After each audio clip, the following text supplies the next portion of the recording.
సరదాగా ఈ రోజైతే మన నెల్లూరులోని డీమార్ట్ దగ్గరికి అయితే వచ్చేసాం. ఇక్కడికొస్తే ఏదో ఒకటి తీసుకునే వెళ్తారని అంటారు. కానీ దాన్ని ఆ ఛాలెంజ్‌ని బ్రేక్ చేయడానికి నేనైతే వచ్చాను. ఇక్కడ ఫస్ట్ ఫ్లోర్‌లో గ్రాసరీస్ అయితే ఉంటాయి. అలానే వాటర్ ఫెసిలిటీ కూడా ఉంది. వాటర్ అయితే తాగొచ్చు మధ్యలో. సెకండ్ ఫ్లోర్‌లో వచ్చేసి క్లాత్ మెటీరియల్స్ అయితే ఉంటాయి. డ్రెస్సింగ్స్ అన్ని ఇక్కడ ఉంటాయి. తర్వాత థర్డ్ ఫ్లోర్‌లో వచ్చేసి మనకు టాయ్స్, ప్లాస్టిక్ మెటీరియల్స్ అన్ని థర్డ్ ఫ్లోర్‌లో అయితే దొరుకుతాయి. ఇక్కడ టాయ్స్ అయితే చూసుకోవచ్చు. చాలా టాయ్సే ఉంటాయి. చాలా ఐటమ్స్ అయితే ఎక్కువగా ఉంటాయి. తర్వాత మనం హెల్మెట్లు కూడా ఉంటాయి. హెల్మెట్లు కూడా ఇక్కడ దొరుకుతాయి చాలా తక్కువ ప్రైజెస్ లో. తర్వాత వాటర్ బాటిల్స్ కూడా ఇక్కడ చాలా చీప్ గా 20 రూపీస్ అలా దొరుకుతాయి. తర్వాత లిఫ్ట్ లో అయితే కిందకైతే వచ్చేసాము. చూసుకున్నట్లయితే ఇది థర్డ్ ఫ్లోర్, ఇది వచ్చి సెకండ్ ఫ్లోర్. తర్వాత మనం ఇప్పుడు కిందకైతే వెళ్ళిపోతున్నాం. ఫైనల్ గా బయటకి అయితే ఏం తీసుకోకుండా సక్సెస్ఫుల్లీ వచ్చేసాము. కానీ ఇక్కడ లాస్ట్ కౌంటర్ లో చూసుకున్నట్టయితే ఇక్కడ ఐస్ క్రీమ్, పాప్కార్న్ అయితే దొరుకుతుంది. ఇది తీసుకోకుండా అయితే రాలేకపోయాను. పాప్కార్న్ అయితే ఒకటి చెప్పాను. మన బిల్ అయితే రెడీ అయిపోయింది. పాప్కార్న్ ఒకటి 15 రూపీస్ స్మాల్ అయితే. ఆ పాప్కార్న్ కోసం ఇప్పుడు మనం క్యూలో అయితే నించోవాలి. మనకోసమే ఆ పాప్కార్న్ అయితే వేసేస్తున్నారు. అదిగోండి తీసుకోండి. పాప్కార్న్ అయితే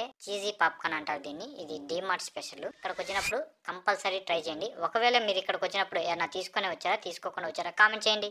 అడగాలంటే ఏదోలా ఉంది, కొంచెం ఫాలో బటన్ ని క్లిక్ చేయొచ్చు కదా.